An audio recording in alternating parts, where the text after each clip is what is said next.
Aujourd'hui, nous allons livrer l'économie du rapport. C'est un rapport d'information. Déjà, j'aimerais rappeler ici que ce qui est rapporté sont les faits à distinguer de la responsabilité de nos institutions. C'est-à-dire, nous vous rendons les faits de cette tournée qui a eu lieu au niveau national et international. Ces rapports d'information a 4 parties. La première, elle est introductive. Elle va nous présenter les contextes, les objectifs, la méthodologie, la composition. C'est vrai que je vais les résumer, on ne saura pas lire in extenso. La deuxième partie est consacrée au déroulement, les déroulements de ces consultations. Dans ces déroulements, nous avons une partie qui a été effectuée localement, donc sur le plan national. Il y a une autre partie sur le plan régional et une partie sur le plan international. La troisième partie du rapport présente les enjeux et défis par rapport à ce qui a été réalisé jusqu'à cette étape. Et la dernière partie, c'est la conclusion. Immédiatement après, mon collègue prendra parole pour nous présenter l'appel, ce qui constitue les étapes suivantes de l'initiative, et la parole sera remise à la modération, certainement pour des échanges. Puisque nous commençons par la partie introductive, comme je l'ai dit, il s'agit d'insister ici sur le contexte, qui est le premier point. Dans quel contexte cette initiative a été conçue, pensée, structurée et opérationnalisée? Nous disons que le pacte social en question, comme vous le connaissez, pour la paix et le bien-vivre en République démocratique du Congo et dans la région des Grands Lacs, est une initiative portée par nos deux institutions, donc la SENCO et l'ECC. Cette initiative s'inscrit clairement dans le cadre des missions prophétiques et pastorales prônées par nos deux institutions ecclésiastiques. Et cela vise à promouvoir la paix durable et le bien-vivre ensemble. Le premier élément ici, dans les contextes, c'est d'insister sur le fait que l'origine de cette initiative, ce sont nos missions pastorales et prophétiques, ce qui lui donne tout le caractère d'autonomie et de sa souveraineté, dans le sens de légitimité, pardon, dans le sens où c'est une initiative qui n'est née pas de la volonté des hommes, mais qui rentre dans notre mission traditionnelle. Il y a des références bibliques à cela, j'en passe, mais il y a aussi la base, parce qu'un des débats qui a été soulevé, c'est de savoir quelle serait la base juridique de cette institution. Je vais le dire. C'est l'article 63 de la Constitution de notre pays qui fait obligation à tout Congolais d'avoir le droit et devoir sacré de défendre le pays et son intégrité territoriale face à une menace et à une agression extérieure. Donc, la base juridique de cette initiative, c'est l'article 63 qui nous oblige tous en tant que Congolais, de manière individuelle et collective, à défendre le pays en cas d'agression.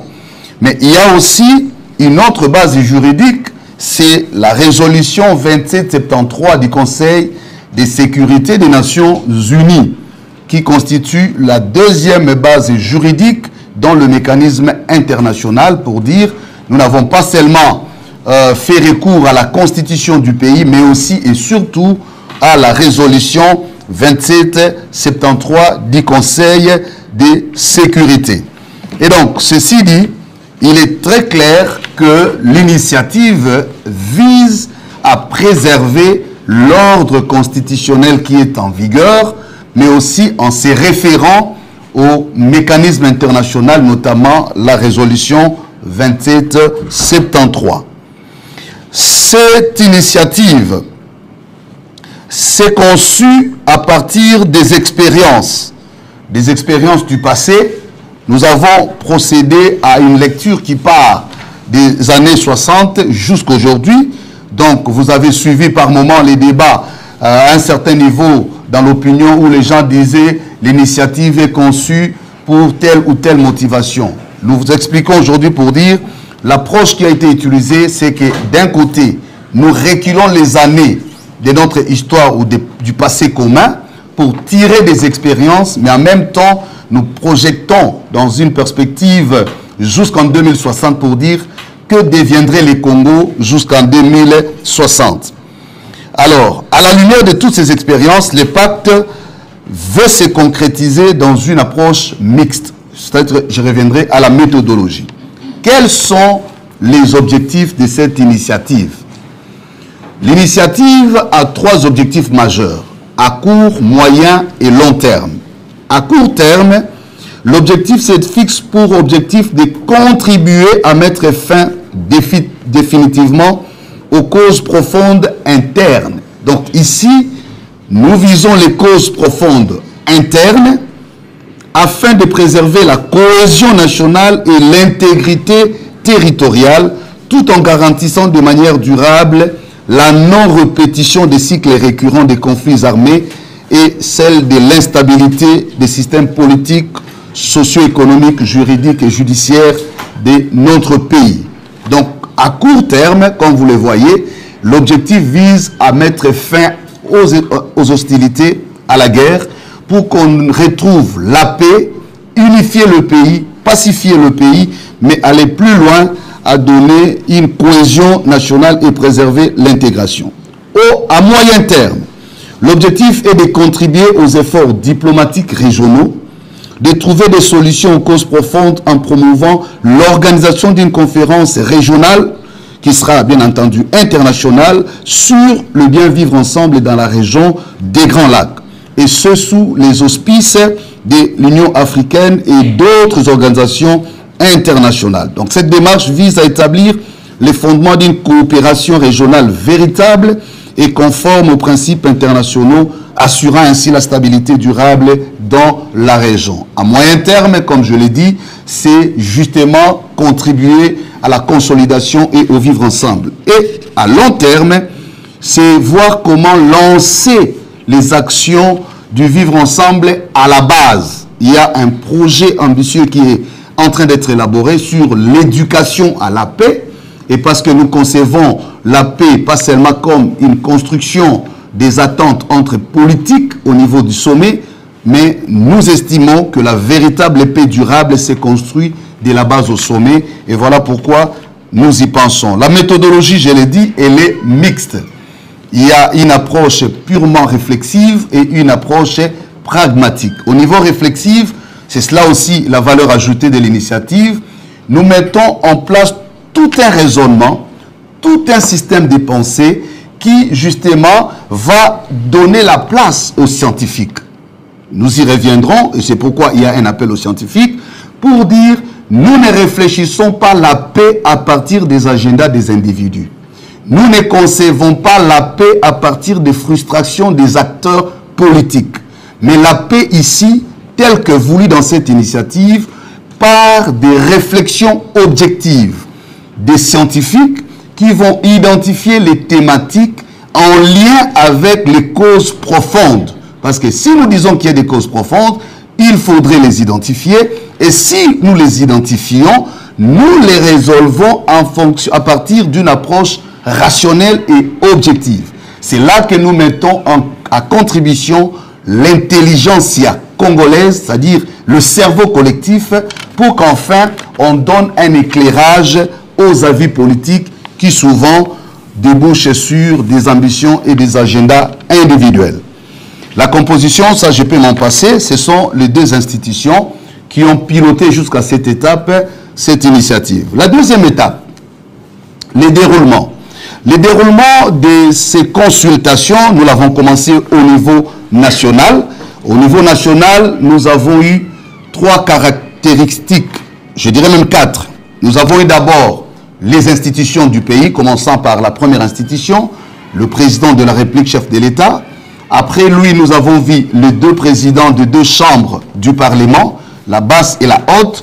Après les niveaux institutionnels, nous avons vu des acteurs de l'opposition et de la majorité. ainsi que la société civile dans toute sa variété. Et après cela, nous avons vu les acteurs politiques armés, ceux qui sont à Goma. Ça, c'est le niveau national. Qu'est-ce qu'il en ressort de nos discussions? On commence tour à tour avec le chef de l'État.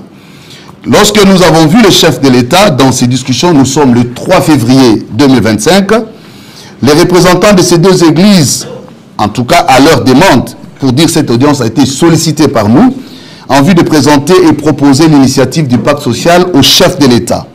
L'entretien a permis un échange de vues constructif sur la situation sécuritaire, politique et diplomatique préoccupante, particulièrement après la prise de la ville de Goma. Les discussions ont abordé les dimensions internes, régionales et internationales de la crise, ainsi que la place et la valeur ajoutée de l'initiative ecclésiastique dans les contextes globaux. L'accent a été mis sur la nécessité de renforcer l'unité nationale et la cohésion sociale considérée comme les fondements essentiels de toute solution durable. L'approche inclusive et complémentaire aux processus régionaux en cours a été jugée pertinente, de même que la contribution potentielle de cette initiative.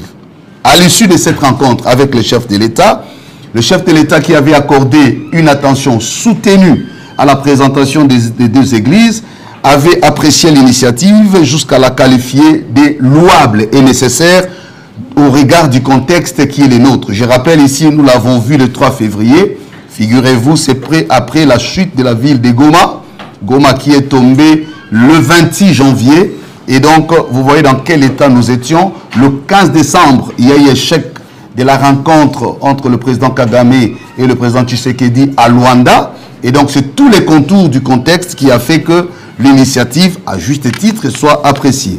Après cela, nous avons vu les deux présidents des deux chambres.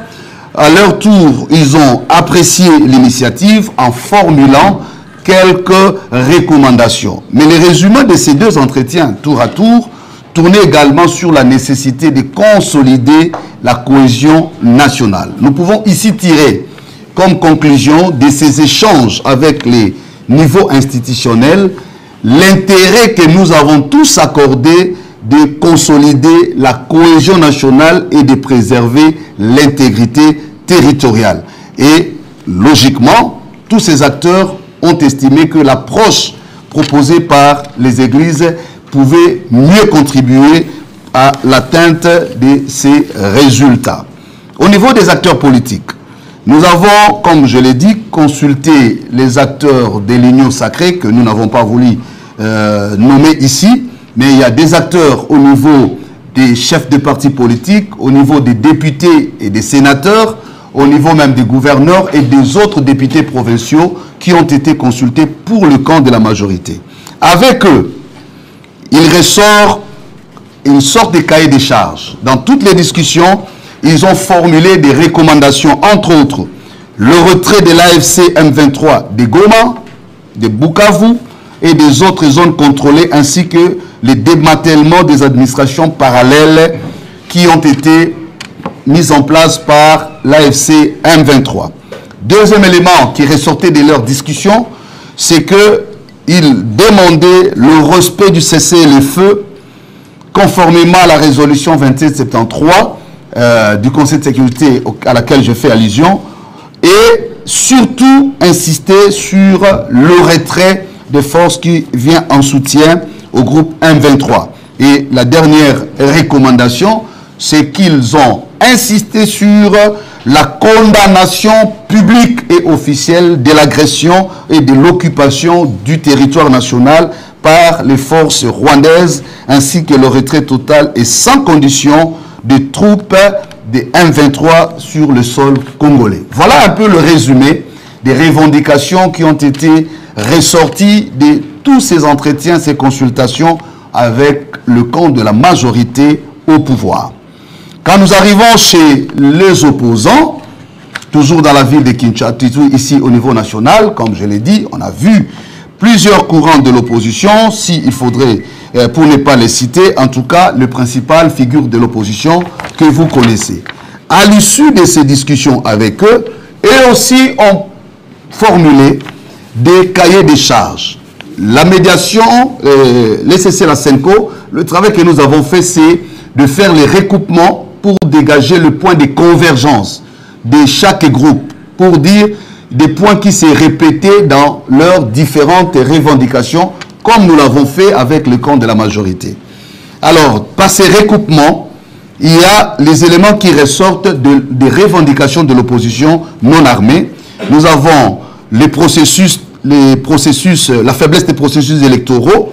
Ils ont beaucoup insisté sur le processus électoral de 2023 qu'ils ont critiqué.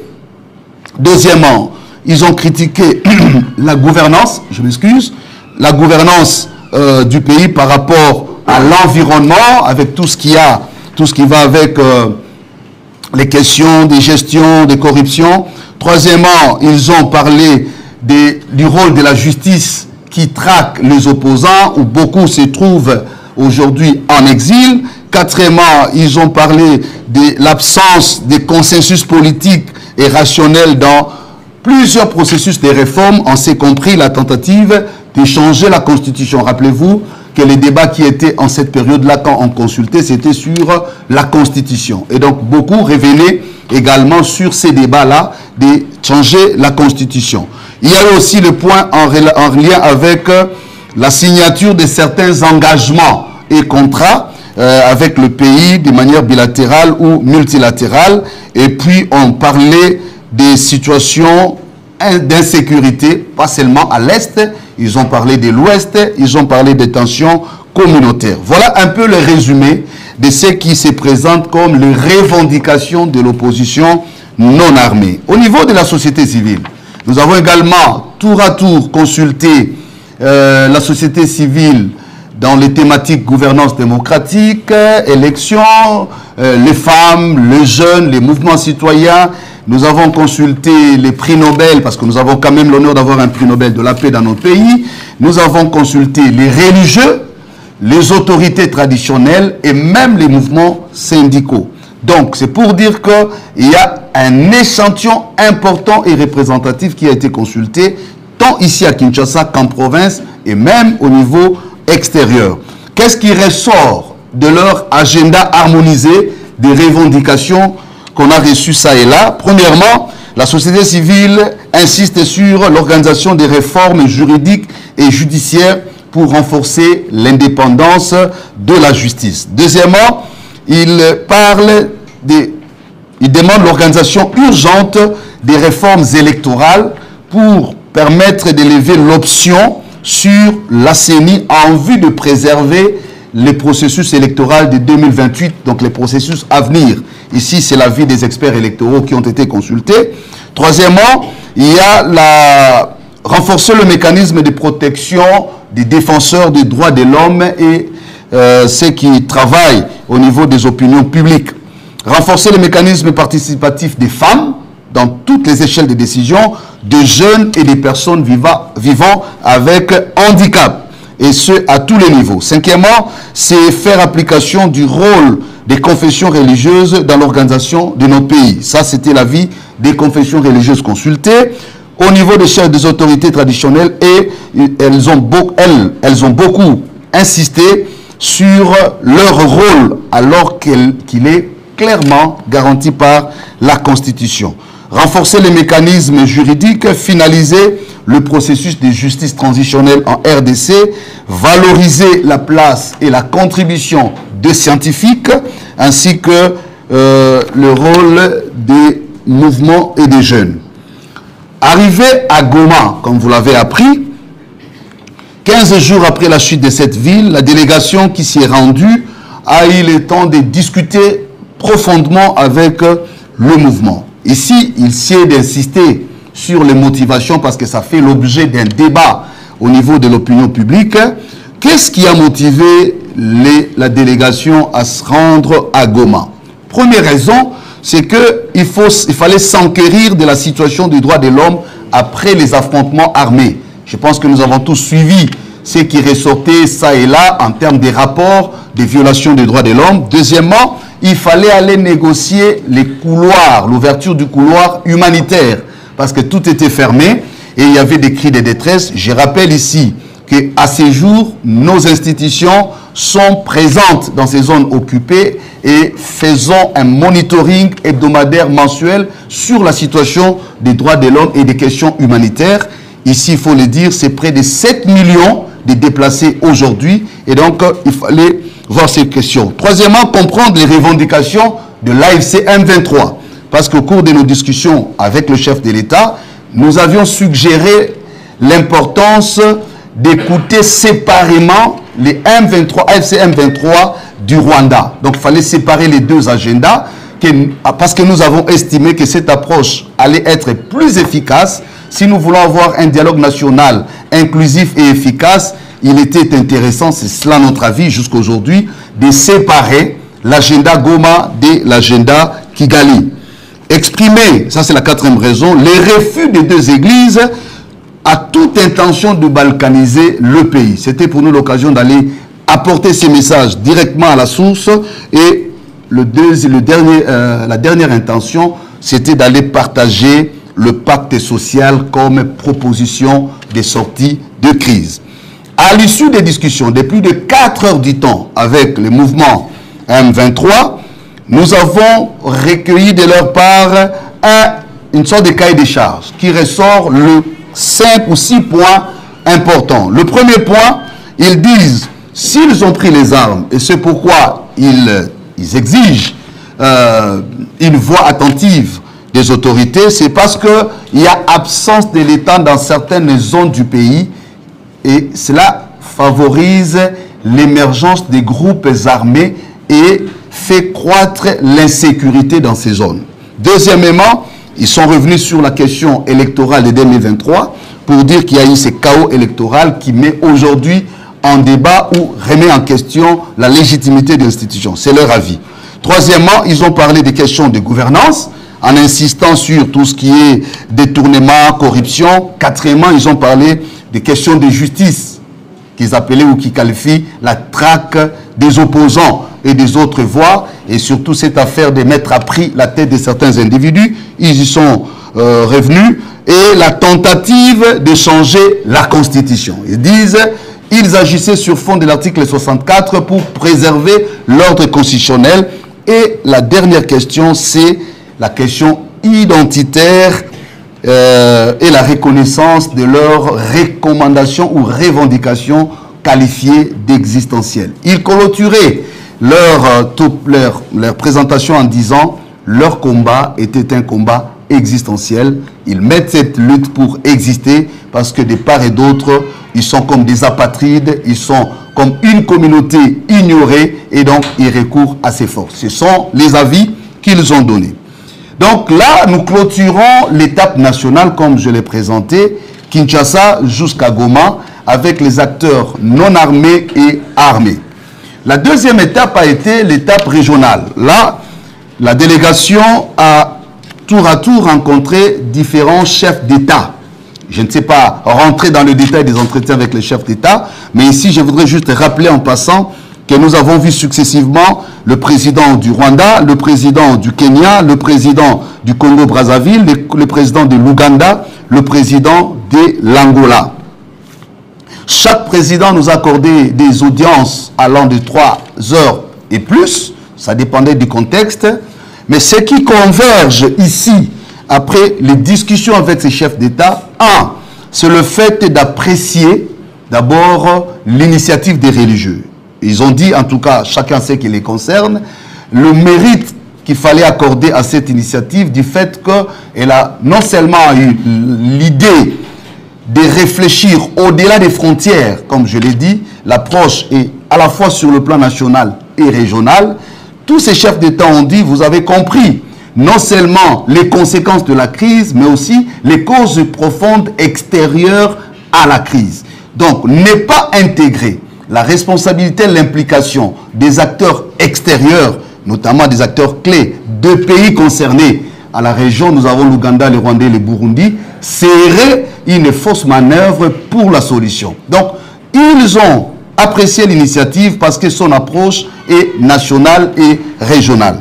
Deuxième élément, c'est qu'ils ont félicité le fait qu'on ait introduit la dimension scientifique pour dire si vous réfléchissez d'abord scientifiquement, les contributions scientifiques vont beaucoup aider les conclusions politiques parce que ça ne sera pas le premier dialogue.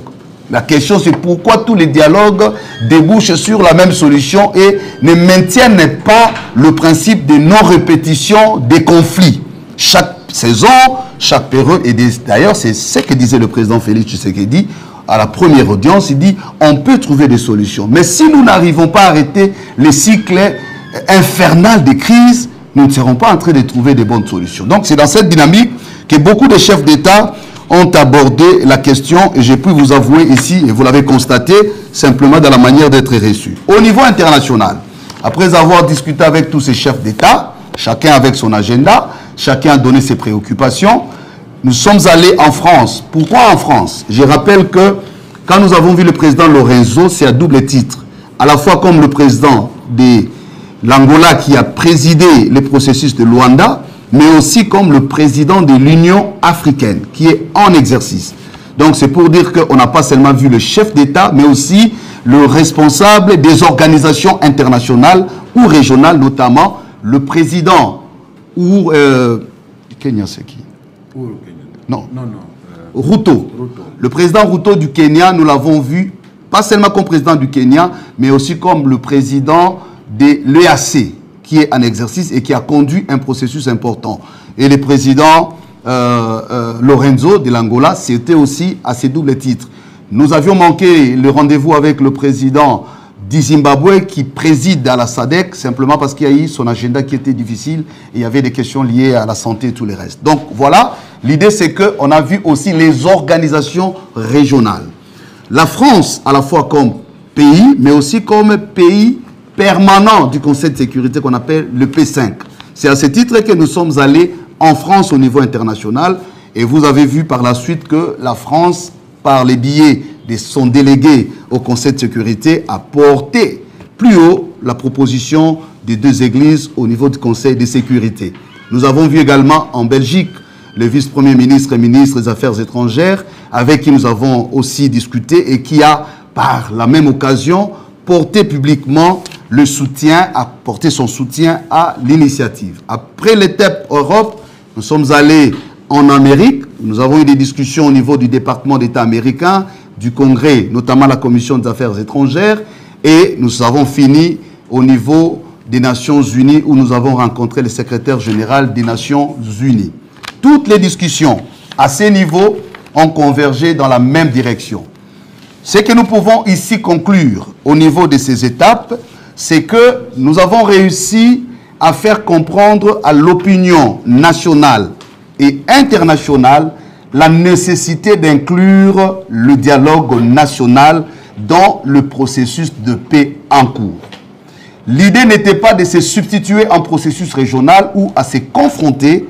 L'idée était de poser des passerelles de collaboration et de complémentarité parce que tous les processus menés au niveau de la région, que ce soit initialement Nairobi ou le processus de Luanda, les deux processus s'est limité sur les tensions au niveau de la région. La preuve, vous verrez que Nairobi s'est beaucoup apaisanti sur les groupes armés d'un côté, comment pacifier, et Luanda est venu beaucoup plus atténuer la tension entre le Rwanda et la RDC.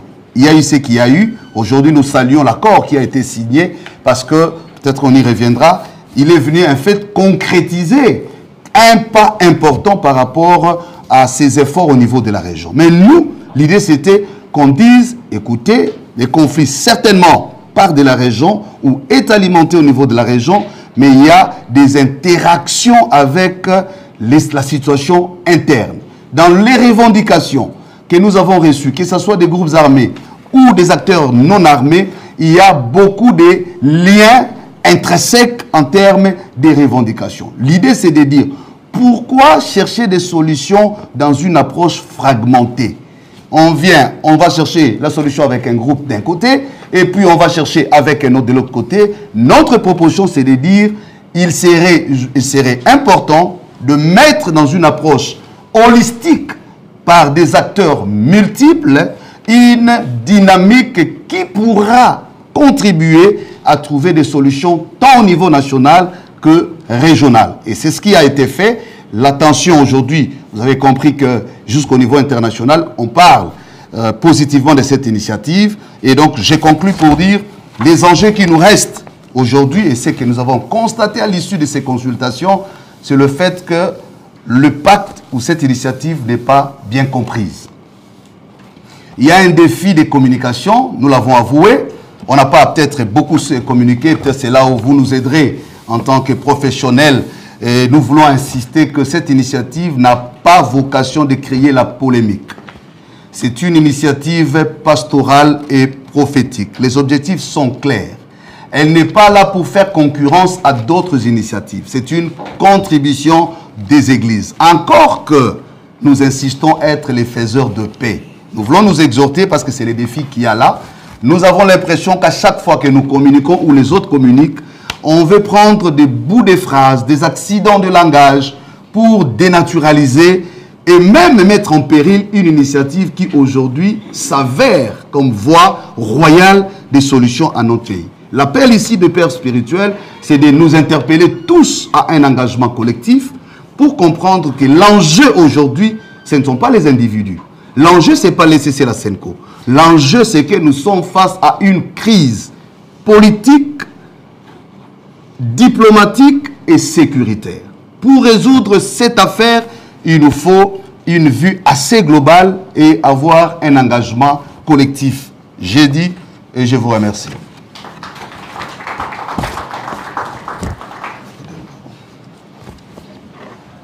Je vous donne ça.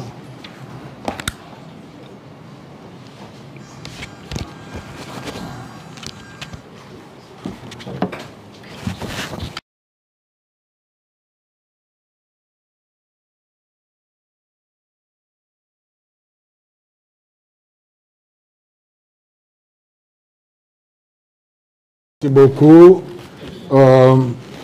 Dans son mot, le révérend Eric a montré la pertinence de l'étape de réflexion scientifique, la contribution des experts. Et il est maintenant question de lancer l'appel à l'intelligentsia, donc aux experts par rapport aux thématiques relevées liées aux causes profondes de la crise. Mais avant cela, je veux juste donner quelques éléments de thèmes de référence de ces réflexions scientifiques pour que vous compreniez davantage de quoi il est question. L'objectif général des ateliers scientifiques que nous projetons, c'est de donner la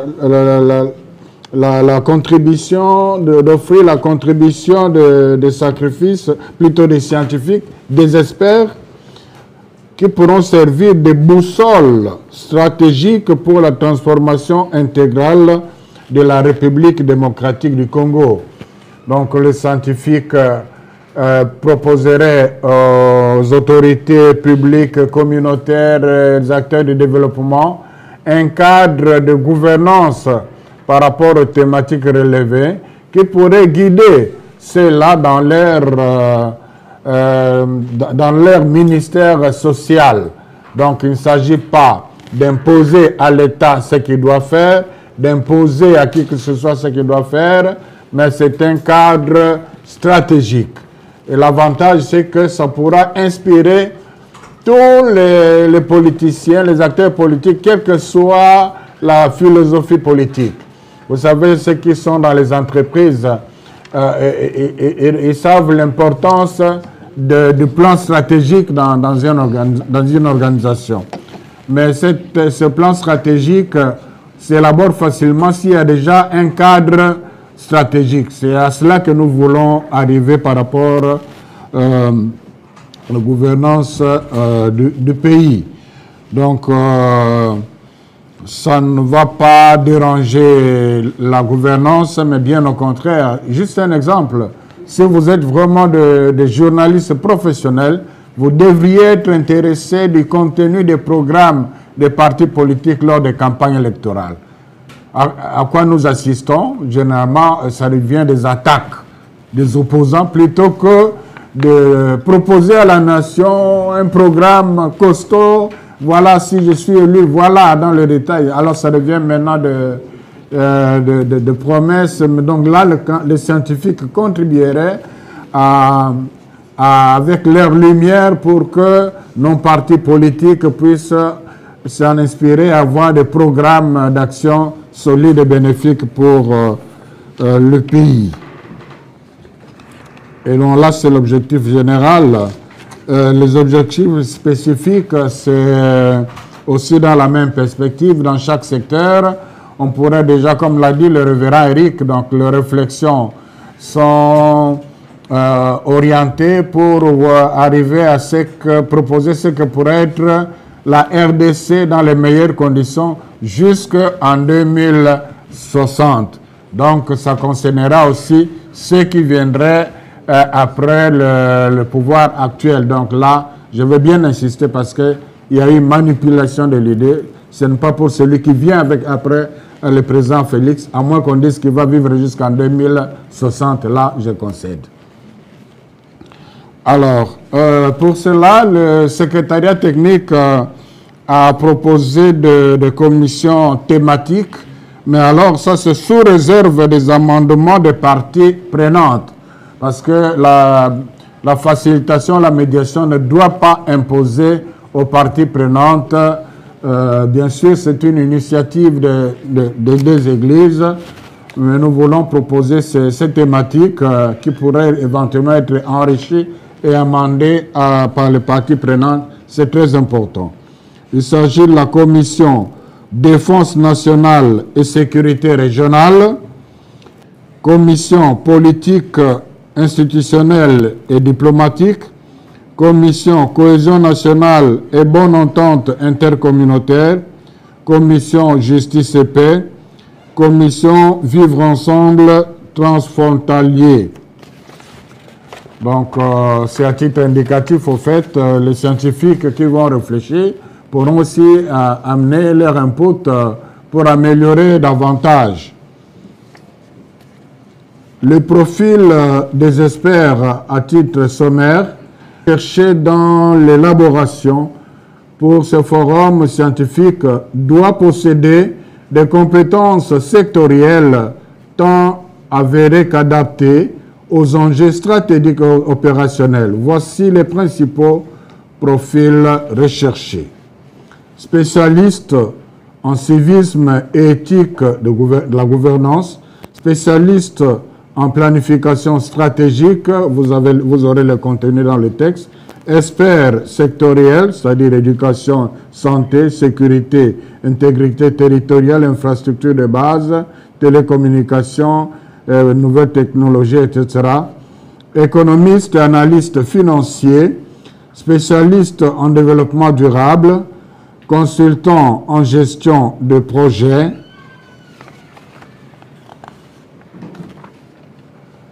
voilà. Et la durée de la mission et des modalités de coordination, la mission initiale de 2 à 5 semaines, donc qu'on leur propose pour qu'ils puissent réfléchir à la lumière de ces éléments, et un travail de tri sera fait. Révision et restitution de 1 à 3 semaines complémentaires. Travail sur la supervision du secrétariat technique du pacte social. Appui méthodologique et logistique de la cellule d'appui technique. Donc, il s'agit ici de tout le travail d'accompagnement et de coordination parce que ces scientifiques sont de plusieurs écoles, de plusieurs tendances. Donc, il faudra quand même une cellule qui devra filtrer tout ça par rapport à l'objectif visé. Alors, je passe directement à l'appel. Très chers compatriotes, l'essor de toute vie humaine en société dépend d'abord et avant tout de la qualité de son intelligentsia nationale. Qu'il s'agisse de rationaliser les actes publics ou d'ennoblir aussi bien l'agir politique que nos tâches quotidiennes. Qu'il s'agisse de renforcer la conscience civique ou de répandre les vertus morales et sociales de la bonne citoyenneté, qu'il s'agisse de faire face à l'impératif du perfectionnement incessant des intelligences amélioratives des conditions matérielles de vie dans le pays. Sans l'implication dynamique et décisive de cette couche sociale primaire qu'on appelle intelligentsia nationale, point de salut pour tout destin national. Cette intelligentsia, cette matière grise patriotique, ce sont ces hommes, ces femmes et ces jeunes qui exercent des métiers impliquant du travail scientifique, technique ou informatique, à savoir les universitaires, les chercheurs, les penseurs, les littéraires, les ingénieurs, les médecins, les enseignants, les juristes, les capitaines d'industrie, les entrepreneurs, les artistes, etc. Alors, professionnels expérimentés, savants et sachants congolais, réveillez-vous, levez-vous et manifestez-vous. Le pacte social pour la paix et le bien vivre ensemble a besoin de vos savoirs, de vos savoir-faire et de vos savoir-être. Vos deux églises, la CENCO et l'ECC, vous prient d'envoyer vos contributions scientifiques et techniques en prévision de la tenue des ateliers citoyens de la nation, où il sera question de concevoir, élaborer et fournir des feuilles de route stratégiques et pratiques du redressement intégral accéléré de notre pays. Universitaires, chercheurs, penseurs, littéraires, ingénieurs, médecins, enseignants, juristes, capitaines d'industrie, entrepreneurs, artistes, etc., vous êtes sollicités à accepter patriotiquement de relever le défi de la production des outils politiques, économiques, sociaux, juridiques, culturels, infrastructurels et géostratégiques de la construction de la paix et du bien vivre ensemble dans notre pays et dans la région de Grand Lac. Très chers compatriotes, experts et spécialistes, le dialogue scientifique a été placé au cœur de l'initiative du pacte social pour la paix et le bien vivre ensemble parce que le Congo que nous devons construire ensemble d'ici à l'horizon 2060, année du centenaire de l'indépendance nationale, exige de l'agir politique comme du comportement citoyen en général, des attitudes et postures intègres, expertes et techniques. Par conséquent, vous, spécialistes, experts et professionnels expérimentés, vous qui êtes intéressés, nous vous invitons à envoyer dès à présent vos contributions selon les trois rubriques ci-après. Les causes profondes de la crise identifiées, d'une part, d'autre part, les solutions concrètes pour sortir de la dite crise sous forme de recommandations ou orientations claires, pratiques et pragmatiques et holistiques adaptées à chaque secteur, à chaque territoire, à chaque province, et enfin, un calendrier précis de mise en œuvre de solutions, de recommandations ou des orientations préconisées. Voilà pourquoi il paraît nécessaire que ces contributions citoyennes stratégiques soient accompagnées par quelques éléments d'identité scientifique de chaque expert ou spécialiste contributeur. Il s'agit notamment d'un bref curriculum vitae, d'une déclaration motivée spécifiant ou décrivant votre champ d'expertise et de spécialisation ou encore votre domaine de recherche. D'un mot attestant votre volonté de figurer dans l'annuaire des spécialistes et experts congolais que cette initiative compte rendre publique après les travaux des ateliers citoyens de la nation. Tout document justifiant des années d'expérience dans les champs d'expertise ou de spécialisation et facultativement toute publication scientifique inhérente à votre champ d'expertise ou de spécialisation.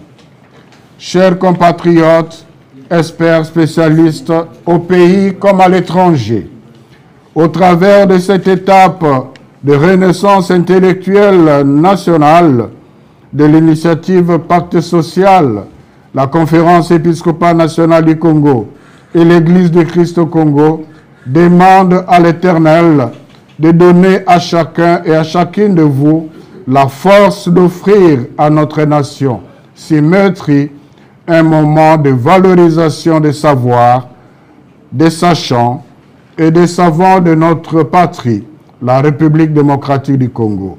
Mieux encore, une ultime opportunité de résilience intellectuelle collective radicale pour un tournant politique, économique, social, culturel et civique historique.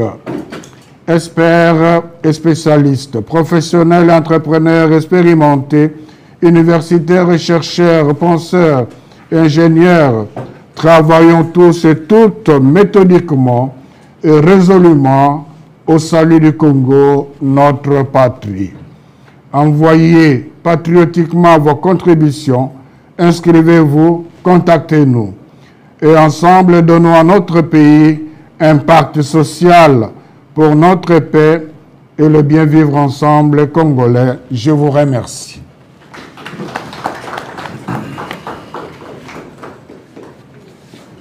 Merci Monseigneur, merci Révérend Eric pour le rapport et pour l'appel. Chers amis, nous sommes au moment de l'échange. Le Révérend Eric a brossé le rapport et ce qui a été fait. L'objectif était d'enlever tous les malentendus, les zones d'ombre. Monseigneur, le Nassien vient de lancer l'appel à notre intelligentsia. Parce que nous devons construire pour le Congo du centenaire. Et le Congo du centenaire vient en 2060. Les pactes, jusque-là, c'est une initiative. Et cette initiative doit être construite. Cette initiative doit avoir le corps. Reste avec nous tous. Si vous avez des questions, c'est le moment de les poser pour éclairer. Nous allons prendre 5 personnes. Pascal. Vous, oui, j'ai vu une main là-bas. Il est des dames. Présentez-vous et puis, voilà, la dernière est ici. Présentez-vous et posez justement votre question. Et précisez à qui vous posez. Merci Révérend. Pascal pour les affaires France 24. Révérend, Pasteur Hussein a proposé la disjonction du processus entre Kigali et Goma, donc l'AFC 23, pendant que Kinshasa estime qu'il n'y a pas d'AFC 23 sans Kigali. Comment faire comprendre cela pour pouvoir en place à Kinshasa? Parce que l'actualité fait la corruption. Hier, parce que par le pacte social, sous l'égide des États-Unis, un accord de paix a été signé. Quelle réaction du pacte social que vous êtes et comment entrevoyez-vous l'avenir de cet accord? Merci. Merci, c'est M. Mukwege.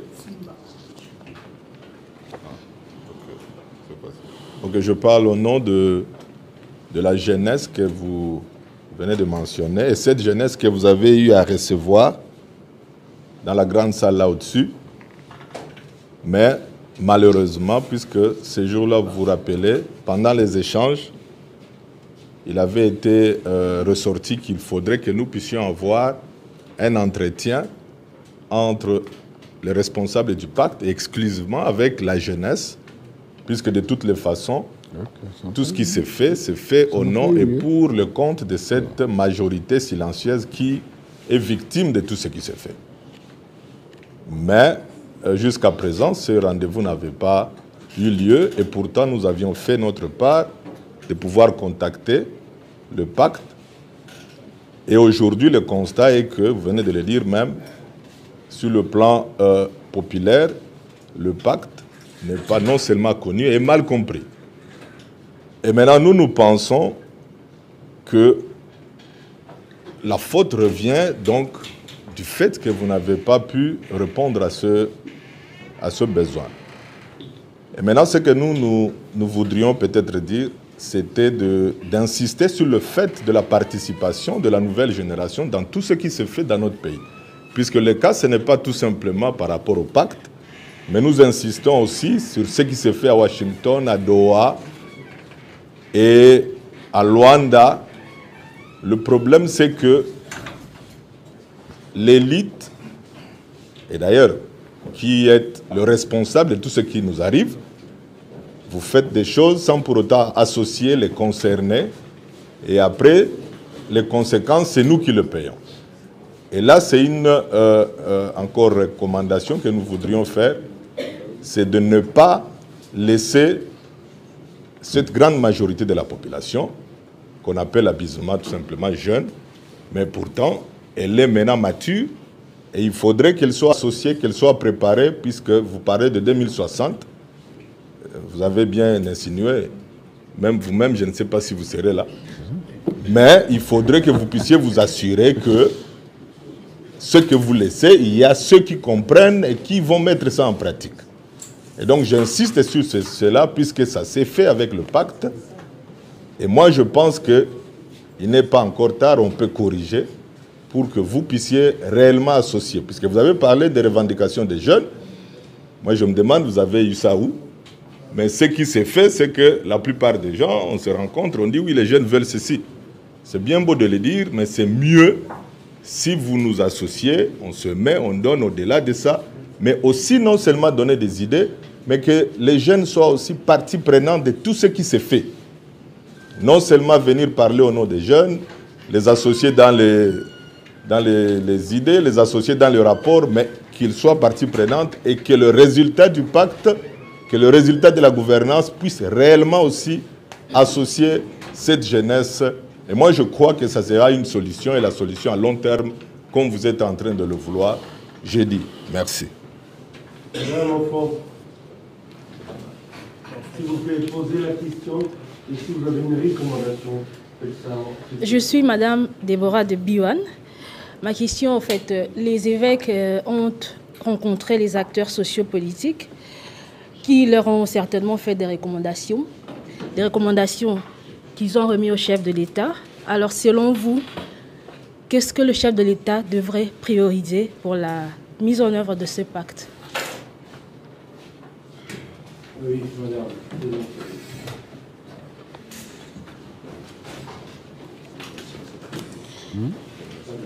C'est Alpha Minoala de la RTVCC. Je vais aborder dans le même sens que la consoeur, sauf que récemment, nous avons suivi aux infos, il y a une délégation des confessions religieuses qui a été reçue par les chefs de l'État, et ce dernier lui a demandé de mettre en commun leurs idées avec le pacte qui est prôné par les CC et la SENCO. Alors je me demande, les deux églises qui ont commencé l'initiative sont-elles prêtes à accepter cette recommandation du chef de l'État? Merci madame. Je pourrais commencer, tu vas me compléter. Bonjour, je suis Ciara Wabi-Linda de Kin 24 Télévision. Mes deux questions sont pour nos deux pasteurs. Aujourd'hui, que comptez-vous faire si quelques acteurs du régime en place mettaient les bâtons dans les roues pour le dialogue national inclusif que vous prenez tant?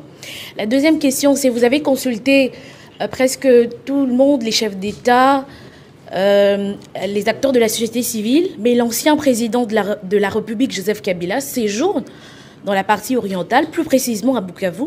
Est-ce que vous comptez le consulter aussi? Voilà. À vous la parole pour la première série. Merci beaucoup, pasteur Maurice. Je pense, comme le disait le pasteur Maurice, pour introduire la partie,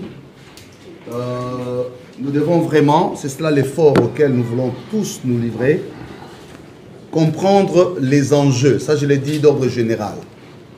Pour nous et pour tous les Congolais, l'enjeu majeur de cette crise, je l'ai dit, c'est une crise à la fois politique, diplomatique et sécuritaire.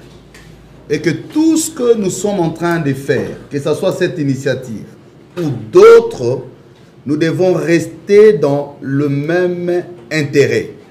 Parce que si l'enjeu n'est pas compris, le problème est mal posé, souvent on donne des mauvaises solutions.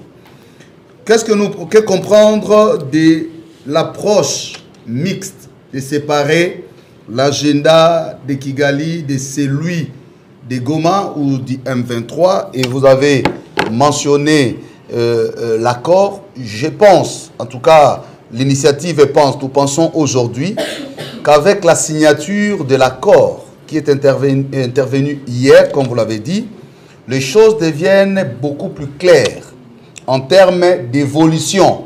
Je crois avoir suivi quelques autorités qui rappelaient justement la dynamique évolutive aujourd'hui dans le traitement de la question. À observer ce qui ressort de cet accord, vous avez vu, j'espère que vous l'avez lu comme nous, il est clair que l'accord lui-même sépare les choses. D'une part, il y a des engagements que la RDC a avec le Rwanda dans l'esprit de cet accord, mais l'accord renvoie à un autre processus que celui des Doha en ce qui concerne l'AFC M23.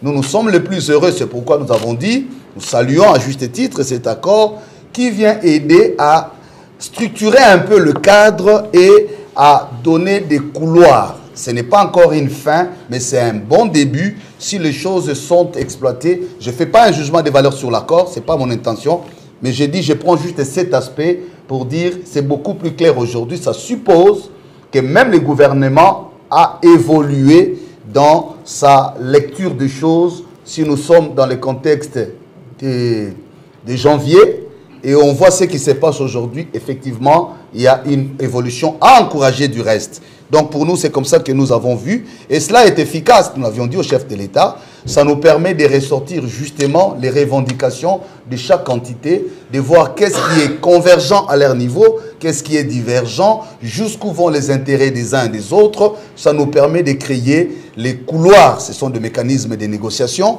et savoir comment récupérer les revendications dans la dynamique nationale. Donc nous avons estimé que ce serait une approche efficace en lieu et place de laisser chaque groupe, c'est comme ça que j'ai parlé, des solutions fragmentées. S'il faut que nous trouvions des solutions propres à chaque groupe, sinon les autres vont dire, mais nous aussi pour se faire entendre, il faut que nous fassions ceci ou cela. Deuxième question, enfin ça c'est pas une question, je voudrais juste apaiser notre frère de la jeunesse, en parlant de la jeunesse effectivement, je voudrais vous rappeler que ce jour-là, il y a eu quand même des discussions avec les responsables qui étaient restés avec vous, et c'est de là que nous avons pris ces cahiers des charges, mais j'insiste aussi que nous n'avons pas consulté qu'à Kinshasa, même en province. Mais votre demande reste fondée, je crois que nous allons nous organiser pour vous réserver une réponse appropriée. Je vais laisser les autres questions, mais peut-être je termine par la dernière, les deux autres en rapport avec l'audience du chef de l'État. Je crois que Monseigneur va y répondre. Je vais répondre à notre soeur de Kin 24. En fait, c'est une omission dans la lecture. Le président, l'ancien président Kabila, nous l'avons consulté par 2 fois d'ailleurs. Donc, il a été consulté en amont. C'est vrai que quand nous faisons les recoupements des revendications, il y a aussi des choses qui ont été développées après notre consultation. Notamment, vous avez fait allusion à sa présence à Goma, il y a eu ce qui s'est passé ici au Parlement, les vieilles immunités. Tout ça est arrivé après notre passage avec lui. Mais il a été consulté. Voilà. Bon, avant de répondre à Biwan, j'ajouterai un petit commentaire à la la première question. Je crois que cet accord doit positivement être salué parce que, comme a dit le révérend Eric, ça nous facilite les choses. Et puis, bon, moi, ça me fait plaisir parce que ça nous donne finalement raison. On a été critiqué quand on avait avancé la nécessité de parler avec tout le monde, y compris avec ceux qui ont pris les armes. On nous a traités de traîtres et je crois que maintenant que l'État congolais s'est engagé clairement dans cet accord-là, montre clairement que le père spirituel avait raison. Évidemment, nous, on voyait d'abord les choses commencer par au niveau national et puis au niveau sous-régional. Et au niveau sous-régional, c'est d'ailleurs l'aspect le plus compliqué. Mais là, je crois que la tâche nous a facilité. Mais je voudrais surtout dire que, étant donné que l'accord intègre, pour parler entre le AFC M23 d'Oua et le gouvernement, c'est déjà un dialogue congolais. Alors là, je crois que ça montre aussi la pertinence du dialogue national parce qu'il ne faudra pas donner comme message on ne peut dialoguer qu'avec ceux qui ont pris les armes. Ça, c'est très dangereux.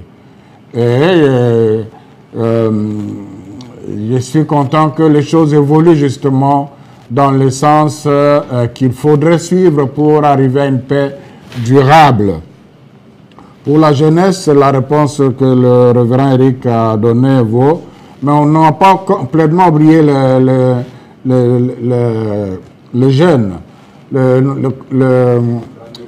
Le rendez-vous, oui, mais pas les jeunes, parce que y a le professeur Didier Moumengi a fait le tour des universités pour donner des conférences explicatives. Mais là, c'est quelque chose d'important qui devrait être fait pour vous.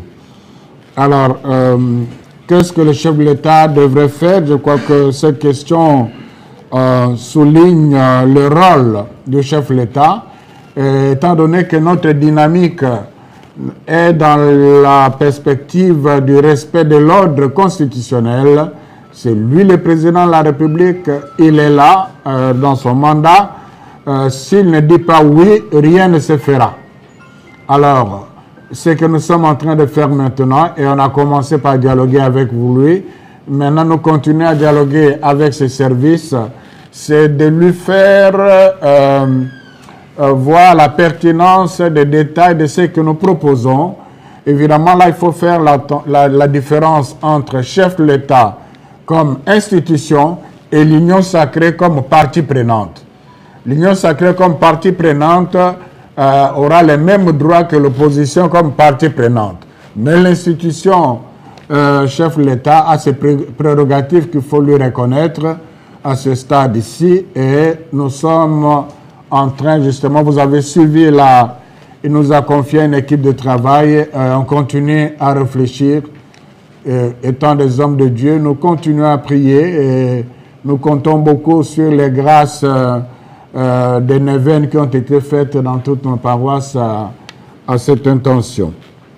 À propos des confessions religieuses, bien sûr, l'initiative est une initiative de l'Église catholique et l'Église protestante. Mais la nature de cette initiative, le pacte social et le bien vivre ensemble, nous demande d'être ensemble. Voilà pourquoi, avant même d'aller voir le chef de l'État, avant même de rendre publique cette initiative, on avait déjà pris langue avec l'un ou l'autre, notamment Cheikh Abdallah, l'archevêque de Dokamba, pour leur expliquer et ils avaient salué. Après avoir vu le chef de l'État, nous sommes rentrés auprès de la plateforme de confession religieuse pour leur expliquer davantage la feuille de route. Alors, ils nous ont demandé de leur envoyer le texte pour qu'ils s'en imprègnent davantage parce qu'on avait parlé oralement et ils allaient réagir. C'est la réaction que nous attendons jusqu'aujourd'hui. La réaction peut être quoi? Oui, c'est bon, mais il y a lieu d'améliorer là-bas. Oui, ça, on peut faire ça de cette façon. C'est comme ça qu'on a consulté. On a consulté parce qu'on ne veut pas dicter quelque chose à nos compatriotes. Donc, jusque-là, nous n'avons pas reçu cette réaction promise. Ça signifie que, donc, pour nous, nous sommes ouverts là, ensemble avec eux dans le cadre de l'initiative que nous avons conçue. Que cela ne tienne, quand bien même ils n'ont pas réagi, dans les réflexions que nous sommes en train de faire pour la mise en œuvre de ce dialogue qui pourra aboutir au pacte social, les réflexions que nous devrons partager avec les parties prenantes, nous intégrons aussi, ils ont aussi leur place là. Donc, de notre côté, ce n'est pas un problème. Alors, maintenant, nous avons suivi comme vous qu'ils sont allés présenter une autre initiative dont nous ne connaissons pas les tenants et les aboutissants. Est-ce que c'est une initiative complémentaire? Parce que je dis que c'est pour la réconciliation. Hein? Qu'est-ce que le contenu? Je ne sais pas. S'il s'agit de prier ensemble un culte œcuménique pour obtenir la grâce de la réconciliation, ça ne gênerait pas du tout. Donc, ne connaissant pas la nature de l'initiative qu'ils apportent pour notre initiative, je crois que maintenant on vient de faire le rapport, les objectifs, les différents partis, c'est connu. Il faudra qu'on sache de quoi il est question pour apprécier. Mais alors, il faudra, nous, on a une initiative que la classe politique peut prendre ou rejeter. Une des parties prenantes peut prendre ou rejeter.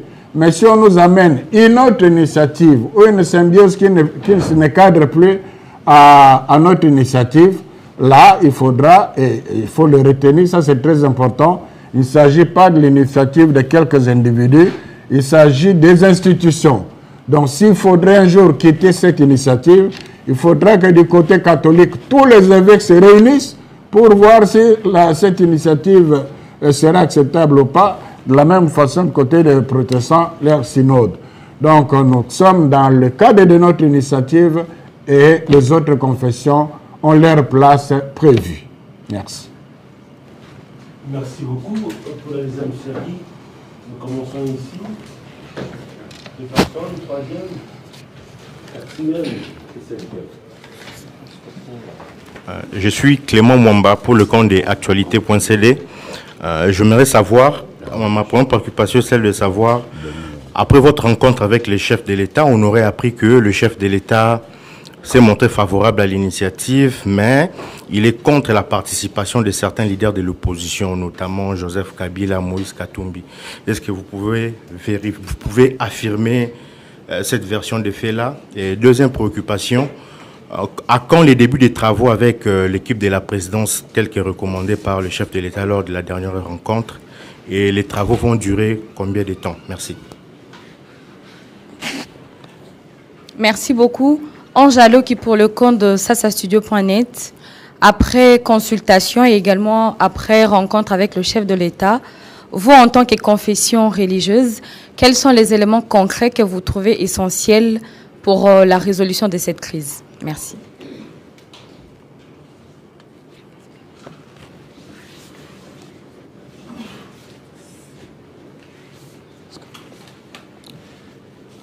Merci, je suis Médard Elongue de la rédaction RTVL et le magazine Deuxième Œil. D'abord, j'aimerais vous féliciter et vous dire merci pour cette initiative aussi louable. Alors, j'aimerais poser deux questions. D'abord, j'aimerais parler de Thomas Lubanga et sa bande. Pourquoi vous n'avez pas tenu compte de lui pour pouvoir l'écouter aussi et peut-être l'associer dans cette démarche? Deuxième question, que prévoit le pacte social pour les auteurs des atrocités commises à l'Est de la République après le dialogue, bien sûr? Y aura-t-il des poursuites contre eux ou ce sera le pardon et on passe? Et si ce serait le pardon qui va régner, ne pensez-vous pas que cela constituerait une jurisprudence pour les autres insatisfaits dans les prochains jours? Merci. Alors, ma question, c'est aussi une proposition. Vous avez présenté les commissions. Je n'ai pas suivi s'il y a une commission sur les femmes. Est-ce que vous allez les insérer dans d'autres commissions ou vous y avez pensé? Ça serait quand même utile de créer aussi une commission des femmes où les hommes aussi peuvent y être. Parce qu'entre les femmes, on peut se dire les choses, on peut aussi discuter entre nous et on se sentirait à l'aise que là où il y a les hommes. Ça, c'est ma préoccupation. Deuxièmement, je voulais savoir, est-ce que vous avez déjà commencé à travailler avec l'équipe que la présidence vous a proposée? Est-ce que ça marche déjà? Et de quelle manière que vous comptez travailler avec eux? Puisque ça risquerait aussi de créer des frustrations d'autre part. Comme si l'initiative est plus achetée par, excusez-moi les termes, par les gouvernements que les autres partis politiques. Pour mettre tout le monde sur les mêmes pieds d'égalité, quels sont les mécanismes que vous pensez mettre sur pied pour que tout le monde se sente à l'aise? Voilà mes questions. Oui, c'est ça. Exactement, moi, c'est Fiston Batou, je suis à la radio Héritage. Je pense que la majorité des questions ont été déjà posées, mais je reste avec une question que je veux poser. Aujourd'hui, les indicateurs montrent déjà qu'il y a raison à l'initiative de l'Église que vous avez prise pour la situation qui traverse notre pays. Et aujourd'hui, on voit que tout le monde parle de votre but, qui est donc le dialogue, que tout le Congolais se pousse se mettre toute une table pour parler des vérités en face pour l'avenir de notre pays. Mais même le chef de l'État aussi que vous avez vu, je pense même lui aussi parle de cette question de la cohésion nationale. Mais maintenant, la question qui se pose et que moi aussi je veux poser aujourd'hui, si le chef de l'État se prononce aujourd'hui tant que le gardien de la nation, ou des bonnes institutions de la République, qui est ce forum national que vous appelez le dialogue, et porter le choix de notre facilitateur et pas l'Église ECC et catholique. Quelle serait votre réaction? Merci. Merci beaucoup pour la deuxième série de 5 questions. Par question. Intervenant, vous avez la parole. Voilà, merci.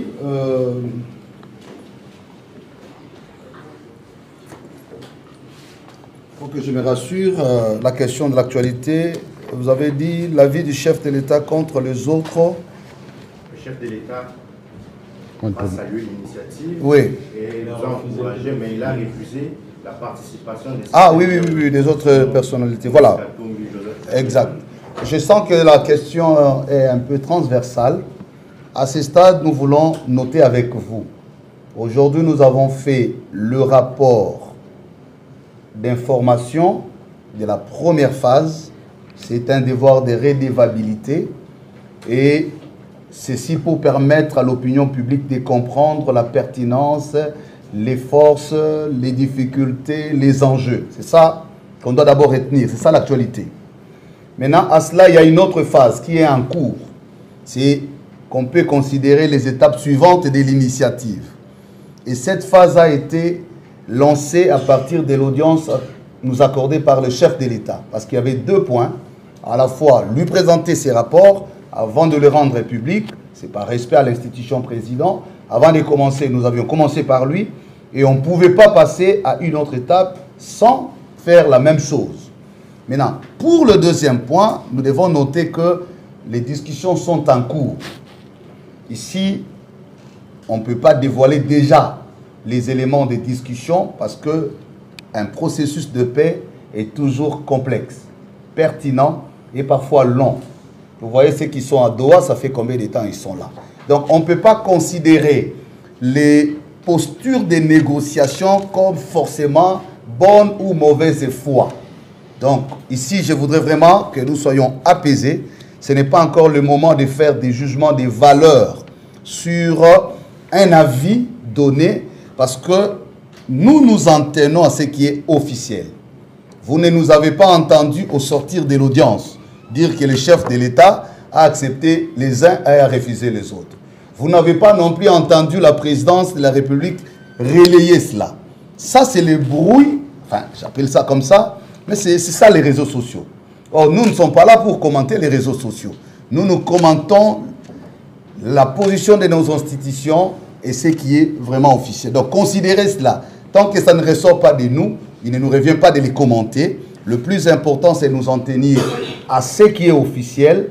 Donc, il y a une équipe qui est mise à contribution dans les réflexions, parce que vous savez, pour qu'on en arrive, quelqu'un l'a dit, au dialogue depuis longtemps, que ce soit la conférence nationale, soit il y a un acte administratif qui est pris par l'autorité institutionnelle, notamment le chef de l'État, soit il y a un accord de principe. Ça, on ne peut pas changer la règle.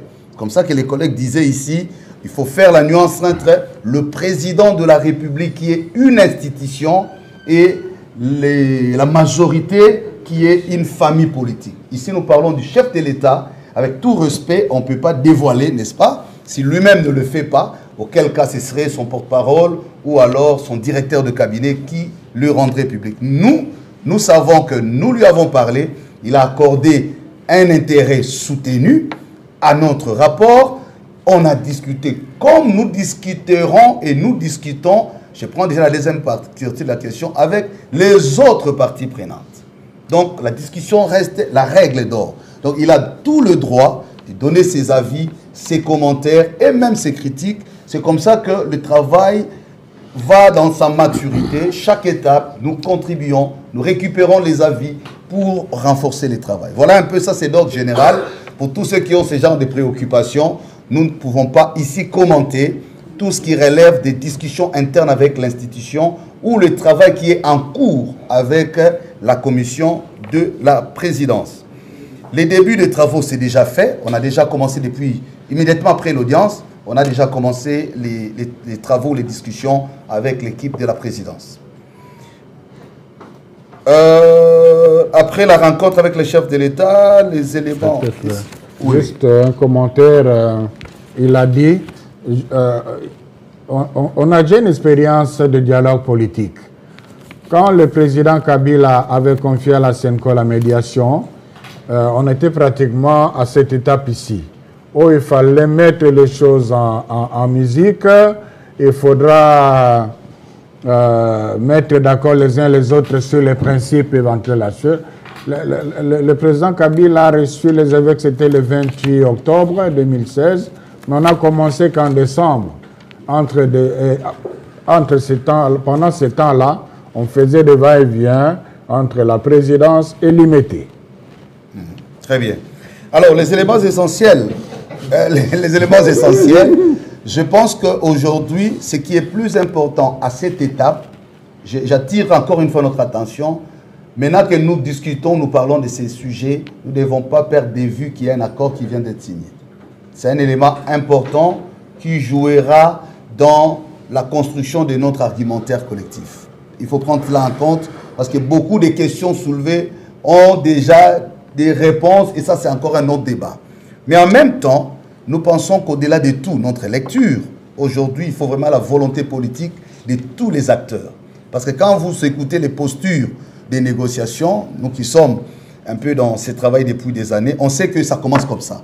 Quelqu'un va vous dire, moi je vais discuter avec X, mais pas avec Y. Il faut considérer certaines choses comme des postures de négociation. Et c'est normal.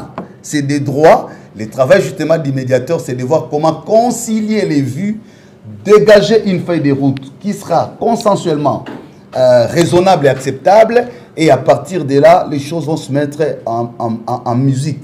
C'est vrai qu'il y a des urgences, notamment les questions humanitaires. Nous ne voulons pas non plus. Et si les choses n'évoluent pas dans les bons sens, les églises, vous le savez, comment elles fonctionnent. Nous reviendrons par devant vous pour vous faire l'évolution.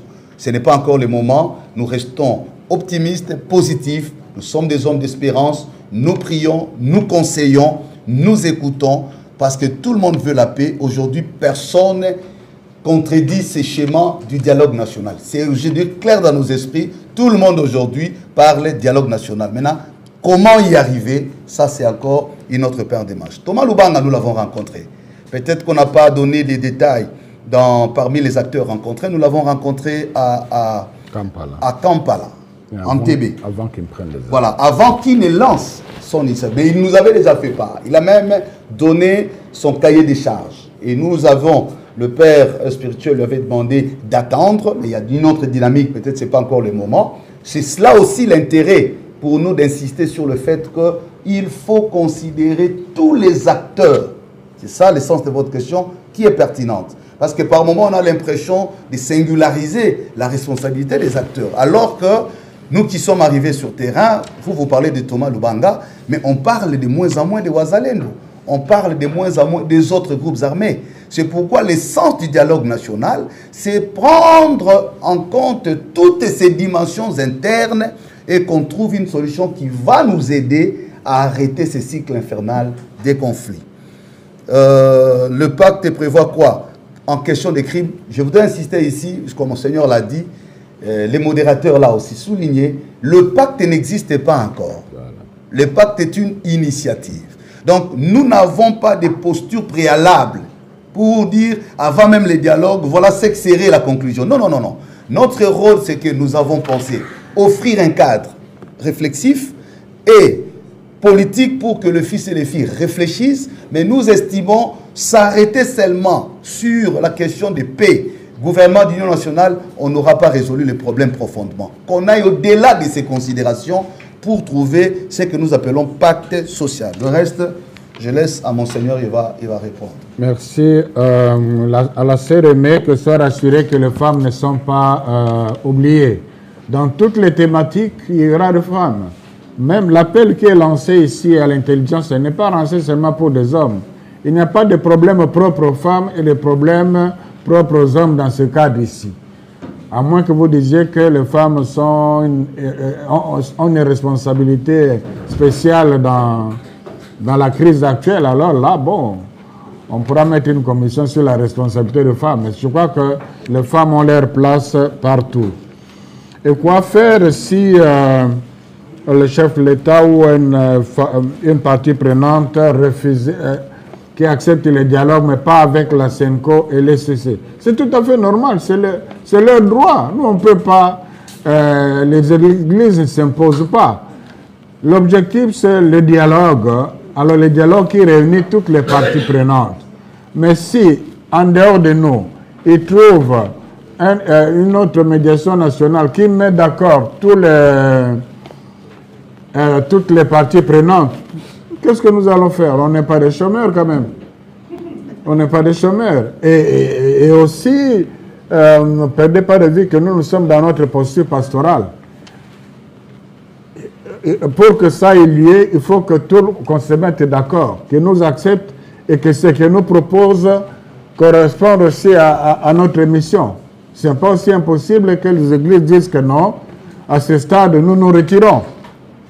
Mais nous n'en sommes pas là. Je crois qu'il faudra prier pour que ce travail commencé ensemble s'achève ensemble. Sinon, ce n'est pas un problème. Si d'abord nous travaillons pour Dieu, hein, il aura vu ce qu'on a fait jusque-là, avec quelle intention on l'a fait. C'est tout. Peut-être un commentaire sur la question. Il faut nuancer ou faire la différence entre le dialogue vu sous l'angle générique, parce que les dialogues, on peut toujours l'avoir dans tous les sens, et l'initiative du pacte social pour la paix et le bien vivre ensemble. Ici, il est difficile de dissocier l'œuvre de son auteur. C'est-à-dire, c'est différent, ce n'est pas le président, contrairement à ce qu'on a vécu par exemple, les politiques peuvent prendre l'initiative du dialogue de plein droit et y recourent aux bons offices des églises. Ça, c'est une chose. C'est à cela que s'applique ce principe du choix du médiateur ou du facilitateur. Mais ici, nous sommes dans le cadre où nous ne venons pas seulement demander les dialogues, mais nous proposons une initiative structurée systématiquement avec des objectifs, avec une approche, avec des résultats attendus. Donc, ce n'est pas seulement l'aspect dialogue, sinon on ne parlerait pas des scientifiques. Donc, il ne faut pas dissocier les forums politiques de l'esprit du pacte social qui est une initiative holistique. Donc, si nous parlons en termes, on ne se recommande pas. Ici, dans ces contextes, nous ne nous recommandons pas ou nous ne nous proposons pas. Mais nous sommes porteurs et ceux qui sont là les sont par mandat institutionnel. Personne ne joue ses rôles à titre individuel. Donc, nous y sommes parce que nous avons d'abord le mandat de nos institutions. Donc, si l'on ne veut pas des initiateurs, donc ça suppose qu'on ne veut pas non plus de l'initiative. Parce que les deux sont collés. Il y a tout un travail philosophique, spirituel, intellectuel et tout ce qui va avec, qui est fait en amont et par rapport à une logique qui va arriver. Donc, on ne s'accroche pas au rôle du médiateur. Mais s'il y a une autre initiative, beaucoup mieux que celle-ci, je crois que ça ne dérangera pas l'Église, ou ça ne dérangera pas l'Église de pouvoir saluer cette initiative. L'important, c'est la paix. Nous voulons la paix. Mais ici, il faut rester positif. Jusque-là, aucune partie n'a récusé l'initiative. Vous avez vu que ce soit l'opposition, la majorité, les institutions, la dernière audience, même celle de nos amis que j'ai suivis, j'ai entendu qu'on évoque encore l'initiative au Conseil de sécurité. On parle de cela. Donc, prenons ça comme un acquis national. Ce n'est pas seulement l'affaire des églises, mais c'est quelque chose qui contribue à côté de ce qui est aussi aujourd'hui produit tel que l'accord, la signature. C'est aussi quelque chose qui est un acquis national. Mettons le tout ensemble, nous pouvons arriver à une solution. Chers amis, avant que quelqu'un ait une question qui n'a pas été soulevée, on peut lui accorder la parole, sinon on arrête. Nous voulons dire merci.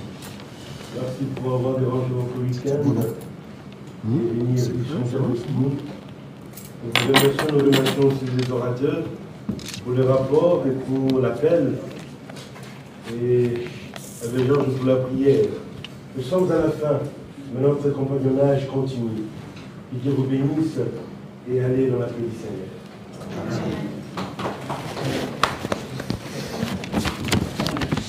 Il sera communiqué l'adresse précise pour ceux qui vont lancer l'appel. Je pense qu'il y a un site. Il y a un site, je pense, pour les appels. Donc vous pouvez toujours passer à la Senco et à l'ECC pour avoir plus de précision.